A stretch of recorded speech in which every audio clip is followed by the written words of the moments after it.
Alors comme ça, vous pensez être un bon conducteur. Vous passez vos vitesses en douceur. Vous respectez les limitations et vous ne grillez jamais un feu rouge. C'est parfait. Mais saviez-vous qu'en ce moment même, sans même vous en rendre compte, vous êtes peut-être en train de réduire la durée de vie de votre voiture de moitié? On ne parle pas ici d'accident ou de conduite imprudente, mais de petites habitudes quotidiennes, des gestes que l'on fait tous par automatisme et qui, mis bout à bout, préparent une facture de réparation à 4 chiffres chez votre garagiste. De la manière dont vous posez votre main sur le levier de vitesse à la façon dont vous gérez votre réservoir d'essence, il existe une liste d'erreurs invisibles que presque tout le monde commet. Aujourd'hui, on va décortiquer les 10 erreurs les plus courantes qui vident votre compte en banque et usent votre fidèle destrier mécanique bien avant l'heure. Attachez votre ceinture, car on entre tout de suite dans le vif du sujet avec une habitude que beaucoup de conducteurs de boîtes manuelles adorent, mais que leur mécanique déteste.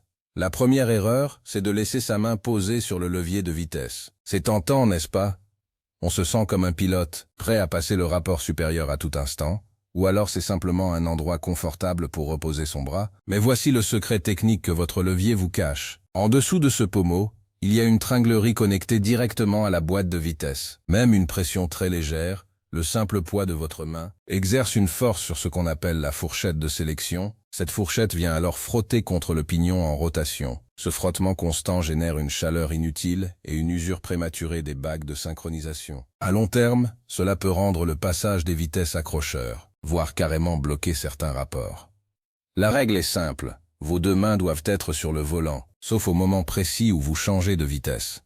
Votre boîte vous remerciera avec une longévité bien plus grande. Restons dans le domaine de la transmission avec la deuxième erreur classique. Gardez le pied sur l'embrayage au feu rouge. On a tous appris à l'auto-école qu'il fallait être prêt à repartir. Alors, on reste en première, le pied enfoncé sur la pédale de gauche, en attendant que le feu passe au vert. Grosse erreur. Lorsque vous débrayez, vous sollicitez ce qu'on appelle la butée d'embrayage. C'est un roulement qui n'est pas conçu pour fonctionner en continu pendant de longues minutes. En restant appuyé, vous fatiguez prématurément ce roulement et le diaphragme de l'embrayage. À force, vous allez devoir changer votre kit complet d'embrayage bien avant les 150 000 km habituels. Le bon réflexe, passez au point mort et relâchez complètement la pédale. Votre jambe gauche se reposera et votre portefeuille aussi. Passons maintenant sous le capot pour la troisième erreur, qui concerne la santé même de votre moteur. Ne pas respecter le temps de chauffe ou, pire, le temps de refroidissement. Beaucoup de conducteurs démarrent et partent en trombe dès les premières secondes, surtout quand ils sont en retard le matin.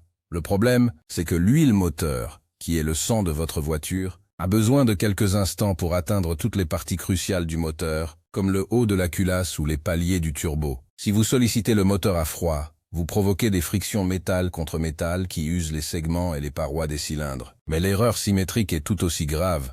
Coupez le moteur immédiatement après un long trajet sur autoroute ou une conduite dynamique. Si vous avez un moteur turbo, ce qui est le cas de la majorité des voitures modernes, le turbo tourne à des vitesses phénoménales et atteint des températures extrêmes. Si vous coupez le contact brusquement, la pompe à huile s'arrête, mais le turbo continue de tourner par inertie sans lubrification. L'huile restée dans le turbo peut alors cuire et boucher les conduits. Attendez toujours 30 secondes au ralenti avant de couper le moteur. C'est le prix de la survie pour votre turbo. La quatrième erreur est une question de physique pure et elle concerne vos freins. Descendre une longue pente en restant constamment appuyé sur la pédale de frein est la meilleure façon de voiler vos disques. C'est ce qu'on appelle le fading. Les plaquettes chauffent tellement qu'elles perdent leur efficacité et peuvent même finir par se vitrifier. La chaleur se transmet alors au liquide de frein qui peut entrer en ébullition, vous laissant sans aucune puissance de freinage au moment où vous en avez le plus besoin. Le secret des conducteurs expérimentés, c'est le frein moteur. Rétrogradez, laissez la compression du moteur faire le travail pour vous. Utilisez les freins par pression brève et ferme plutôt que par un effleurement continu. Non seulement vous économisez vos plaquettes, mais vous garantissez votre sécurité. Parlons maintenant de votre réservoir d'essence pour la cinquième erreur. Roulez systématiquement sur la réserve, on repousse souvent le moment de passer à la pompe, en se disant qu'on a encore quelques kilomètres de marge. Mais saviez-vous que le fond de votre réservoir est un véritable nid à impuretés? Avec le temps, des sédiments et de la condensation s'accumulent au fond. Lorsque le niveau est très bas, la pompe à essence aspire ces saletés qui viennent encrasser votre filtre, vos injecteurs ou même endommager la pompe elle-même. De plus, dans de nombreuses voitures, la pompe à essence est immergée et utilise le carburant lui-même pour se refroidir. Si vous roulez souvent avec un fond de cuve, la pompe surchauffe. Essayez de ne jamais descendre en dessous du quart du réservoir. C'est une assurance vie pour votre système d'injection. La 6e erreur est invisible, mais elle impacte directement votre consommation et votre sécurité. Négligez la pression des pneus. Un pneu sous-gonflé, c'est comme essayer de courir dans le sable. La résistance au roulement augmente et votre consommation d'essence s'envole, parfois jusqu'à 10 ou 15% en plus. Mais ce n'est pas tout. Un pneu mal gonflé chauffe anormalement, s'use de manière irrégulière et dégrade considérablement la tenue de route et les distances de freinage. On conseille de vérifier la pression une fois par mois, à froid. C'est une opération gratuite en station-service qui peut vous faire économiser des centaines d'euros de carburant par an et prolonger la vie de vos pneus de plusieurs milliers de kilomètres. On arrive à la 7e erreur, une habitude que l'on prend souvent sans y penser. Passer la marche arrière alors que la voiture roule encore légèrement vers l'avant. On est pressé de faire son créneau. On passe la marche arrière alors que le véhicule n'est pas totalement immobile. On entend parfois un petit grognement synchro désagréable. Ce bruit, c'est celui des pignons de votre boîte de vitesse qui s'entrechoquent violemment. Contrairement aux vitesses avant, la marche arrière n'est souvent pas synchronisée sur les voitures manuelles. En faisant cela, vous limez littéralement les dents de vos engrenages. Un jour, la marche arrière finira par sauter ou ne plus passer du tout. Marquez toujours un arrêt complet d'une seconde avant de changer de direction. La patience est une vertu qui préserve votre transmission. La 8e erreur concerne le chargement de votre véhicule. Transporter inutilement du poids mort. Regardez dans votre coffre. Entre les chaînes de neige restées là depuis l'hiver dernier, le pack d'eau oublié ou les outils dont vous n'avez pas besoin au quotidien, beaucoup de voitures transportent 20 ou 30 kilos de trop en permanence. En ville, relancer ce poids à chaque feu rouge demande une énergie supplémentaire considérable. On estime que chaque tranche de 50 kilos supplémentaires augmente la consommation de 2%. De plus, le poids use davantage vos amortisseurs, vos pneus et vos freins. Faites le ménage dans votre voiture. Elle sera plus vive, plus sobre et plus saine. 9e erreur, et celle-ci est de plus en plus courante avec les voitures modernes remplies d'électronique. Ignorez les petits bruits suspects ou les voyants mineurs. Beaucoup de conducteurs voient un voyant orange s'allumer et se disent « tant que la voiture roule, tout va bien ». C'est un pari risqué. Un voyant moteur peut signaler un simple capteur défaillant à 50 €. Si vous l'ignorez, ce capteur peut entraîner une mauvaise combustion qui finira par boucher votre catalyseur ou votre filtre à particules, des pièces qui coûtent plus de 1000 €. Un petit claquement dans la suspension est souvent le signe d'une rotule ou d'un cylinder block fatigué. Si vous attendez, la pièce va prendre du jeu et finir par abîmer le pneu de manière irréversible ou casser net. En mécanique, un problème ne se répare jamais seul. Plus vous intervenez tôt, moins la facture est douloureuse. Enfin, la 10e erreur est liée à l'entretien, mais plus spécifiquement à la qualité des consommables. Choisir systématiquement l'huile la moins chère ou ne pas respecter les préconisations. L'huile moteur n'est pas juste un liquide gras. C'est une technologie complexe avec des additifs spécifiques pour protéger votre moteur. Mettre une huile de mauvaise qualité ou une viscosité inadaptée sous prétexte d'économie, c'est comme donner de la nourriture de mauvaise qualité à un athlète de haut niveau. Les économies de bout de chandelle sur un bidon d'huile se payent souvent très cher en usure moteur prématurée. Suivez toujours scrupuleusement les normes constructeurs. Pourquoi faisons-nous toutes ces erreurs? Souvent, c'est par manque de connaissances techniques ou par excès de confiance. On voit la voiture comme un simple outil de consommation, alors que c'est une merveille d'ingénierie qui travaille dans des conditions extrêmes. Imaginez la vitesse à laquelle les pistons montent et descendent dans votre moteur, la pression supportée par votre embrayage ou la chaleur générée par vos freins. Respecter sa mécanique, ce n'est pas être maniaque, c'est être pragmatique. Prenons l'exemple du temps de chauffe. Aujourd'hui, les moteurs sont plus robustes qu'il y a 40 ans, ce qui donne une fausse impression de sécurité. On se dit que l'électronique gère tout, mais l'électronique ne peut pas changer les lois de la physique. Le métal se dilate avec la chaleur. À froid, les jeux de fonctionnement entre les pièces ne sont pas optimaux. En sollicitant trop fort un moteur froid, vous créez des micro-fissures et une fatigue thermique. C'est le genre de dommage qui ne se voit pas tout de suite, mais qui réduit la vie de votre voiture de 300 000 à 150 000 km. Revenons sur l'embrayage. Sur les voitures modernes, on utilise souvent des volants moteurs bimasse. Ce sont des pièces complexes et assez fragiles conçues pour filtrer les vibrations des moteurs diesel puissants. Si vous gardez le pied sur l'embrayage au feu rouge, vous maintenez une pression sur l'ensemble du mécanisme qui peut accélérer la défaillance de ce fameux volant moteur. La réparation, souvent entre 1000 et 2000 €. Est-ce que ça vaut vraiment le coup de gagner 2 secondes au démarrage? Probablement pas. Il y a aussi une dimension psychologique à la conduite. On est souvent stressé, pressés par le trafic ou le travail. Ce stress se transmet directement à nos gestes. On change les vitesses plus brutalement, on freine au dernier moment, on accélère fort sans que le moteur soit prêt. Apprendre à conduire en respectant sa voiture, c'est aussi apprendre à conduire plus sereinement. Une conduite fluide est non seulement plus économique, mais elle réduit aussi votre fatigue nerveuse. On arrive à destination peut-être 2 minutes plus tard, mais avec beaucoup plus de zen et une voiture en meilleure santé. Regardons de plus près la question des pneus. Saviez-vous que la pression des pneus fluctue avec la température extérieure? À chaque chute de 10 degrés, vos pneus peuvent perdre environ 0,1 bar. C'est pour cela qu'on voit souvent des voyants de pression s'allumer lors des premiers froids de l'automne. Mais même sans voyant, une petite baisse de pression ne se voit pas à l'œil nu. On pense que le pneu est gonflé alors qu'il est déjà sous la limite optimale. C'est pour ça qu'une vérification régulière est cruciale. C'est la seule chose qui vous relie à la route. Ne jouez pas avec votre sécurité pour économiser 5 minutes par mois. L'erreur du réservoir d'essence vide cache aussi un autre danger. La condensation. Lorsque votre réservoir est presque vide, il est rempli d'air. Avec les changements de température entre le jour et la nuit, l'humidité contenue dans cet air se condense sur les parois métalliques et se transforme en eau. L'eau coule au fond, car elle est plus dense que l'essence, et peut provoquer de la corrosion interne ou des problèmes d'injection. En gardant votre réservoir au moins à moitié plein, vous réduisez considérablement le volume d'air et donc les risques de condensation. Et que dire de la marche arrière? C'est souvent l'erreur typique lors des manœuvres de stationnement rapide en ville. On se sent observé. On veut faire vite. Pourtant, la mécanique d'une boîte de vitesse demande du temps. Les pignons doivent s'aligner parfaitement. Forcer le passage, c'est comme essayer d'emboîter des engrenages de Lego pendant qu'ils tournent. À un moment donné, les dents cassent. Le conseil est simple. Utilisez vos freins pour arrêter complètement la voiture, respirez un coup, passez la vitesse et repartez. Parlons du poids. On vit dans une époque où l'on veut être prêt à tout. On garde dans le coffre tout ce qui pourrait servir. Mais la réalité, c'est que 99% du temps, ces objets ne sont que des freins à l'efficacité de votre voiture. Videz votre coffre ce week-end. Vous serez surpris de tout ce que vous y trouverez. C'est une façon gratuite et immédiate d'améliorer les performances de votre véhicule. Quant aux voyants et aux bruits suspects, c'est un peu le langage de votre voiture. Votre voiture ne parle pas avec des mots, elle parle avec des vibrations et des alertes lumineuses. Apprendre à l'écouter, c'est établir une relation durable avec elle. Un petit clic-clic quand vous tournez le volant, c'est un cardan qui commence à fatiguer. Intervenez maintenant, et vous changez juste le soufflet ou le joint. Attendez, et vous devrez changer tout l'arbre de transmission. C'est la différence entre une réparation à 50 € et une autre à 500. La qualité de l'huile moteur est un sujet qui divise souvent. Certains disent toutes les huiles se valent. C'est faux. Les moteurs modernes ont des tolérances extrêmement fines. Certaines huiles sont conçues pour être compatibles avec les courroies de distribution immergées, comme sur les moteurs PureTech. D'autres pour éviter l'encrassement des vannes EGR ou des filtres à particules. Une huile qui n'est pas homologuée par le constructeur peut littéralement détruire ses composants coûteux en quelques dizaines de milliers de kilomètres. Ne jouez pas aux alchimistes.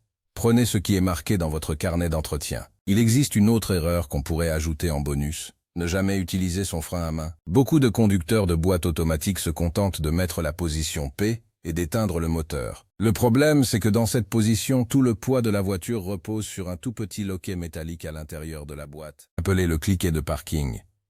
Si quelqu'un pousse légèrement votre voiture en se garant ou si vous êtes sur une pente, ce loquet subit une pression énorme.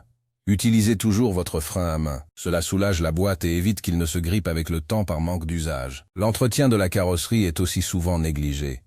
On pense que c'est juste de l'esthétique. Mais laisser des fientes d'oiseaux ou des insectes écrasés sur la peinture pendant des semaines est une erreur. L'acidité de ces éléments peut attaquer le vernis de manière permanente, créant des taches impossibles à enlever sans un polissage professionnel coûteux. Un lavage régulier n'est pas une coquetterie, c'est une protection contre la corrosion et la dégradation de la valeur de revente de votre voiture. D'ailleurs, parlons-en de cette valeur de revente. Toutes ces erreurs que nous avons listées ont un impact direct sur le prix auquel vous vendrez votre voiture un jour. Un acheteur averti écoutera le moteur, regardera l'état des pneus et vérifiera scrupuleusement le carnet d'entretien. Si vous pouvez prouver que vous avez respecté les temps de chauffe, que vous avez fait vos vidanges à temps avec une huile de qualité et que vous n'avez pas maltraité l'embrayage, vous vendrez votre voiture plus cher et plus vite. L'entretien régulier et la conduite respectueuse ne sont pas seulement des économies de réparation, ce sont des investissements financiers.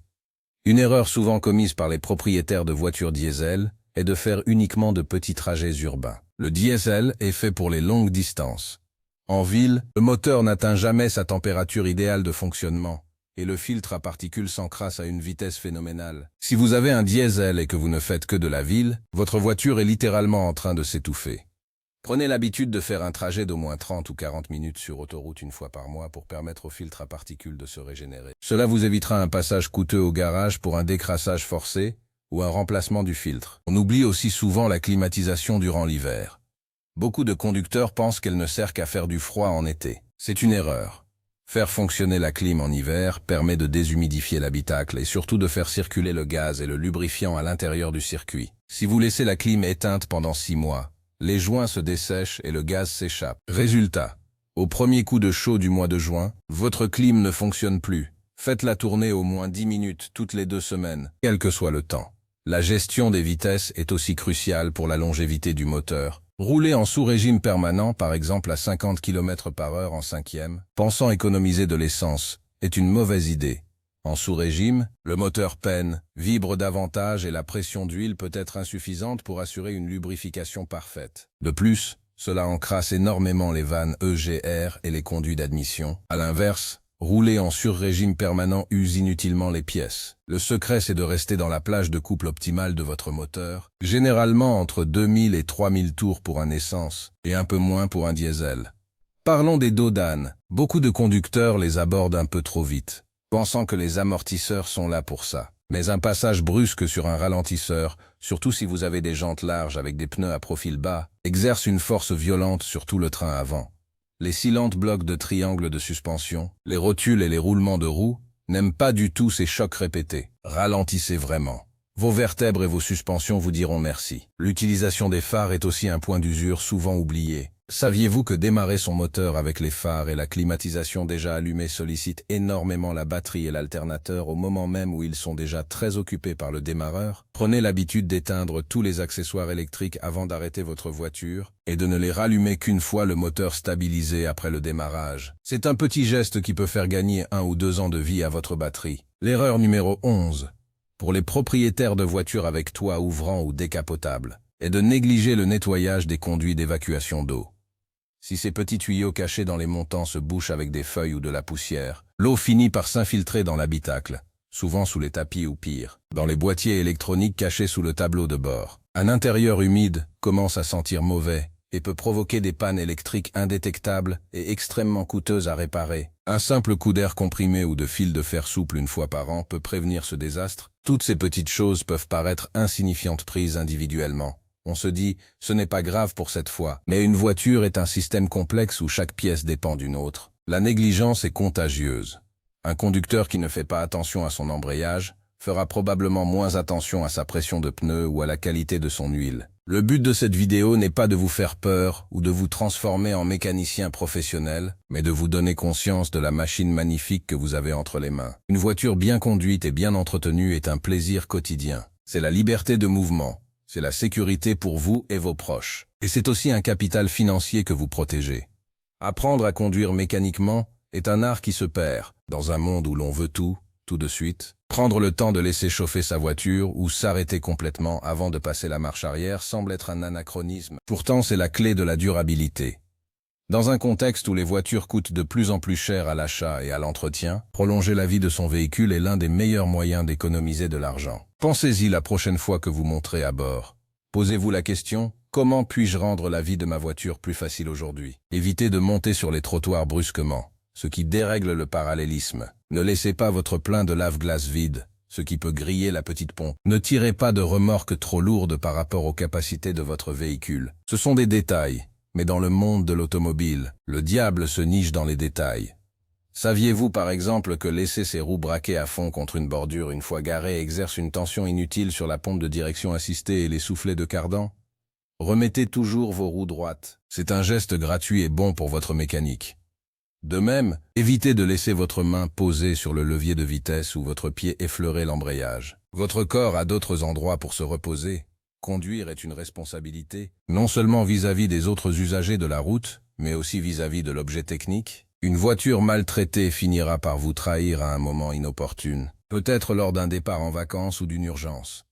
La fiabilité est souvent le reflet de l'usage. Les voitures que l'on dit peu fiables sont souvent des voitures qui ne supportent pas bien la négligence. Les voitures réputées indestructibles sont celles qui ont une marge de tolérance plus grande, mais elles finissent elles aussi par craquer si on accumule ces 10 erreurs. En fin de compte, être un bon conducteur, c'est être un conducteur équilibré. C'est savoir accélérer quand il le faut, mais savoir aussi préserver sa monture. C'est être attentif au bruit, aux odeurs et aux sensations que la voiture nous renvoie. C'est comprendre que l'entretien commence derrière le volant, et pas seulement dans l'atelier du garagiste. Chaque kilomètre parcouru avec respect est un kilomètre de gagné sur l'usure du temps. Alors, relevez le défi. Essayez, dès votre prochain trajet, d'appliquer un ou deux des conseils que nous avons vus aujourd'hui. Voyez si vous pouvez sentir la différence de fluidité. Observez si votre consommation baisse un peu. Et surtout, savourez le calme d'une conduite apaisée.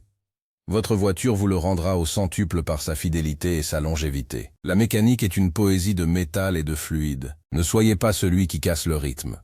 Soyez celui qui permet à l'orchestre mécanique de jouer sa partition le plus longtemps possible. Votre banquier vous remerciera, votre voiture aussi.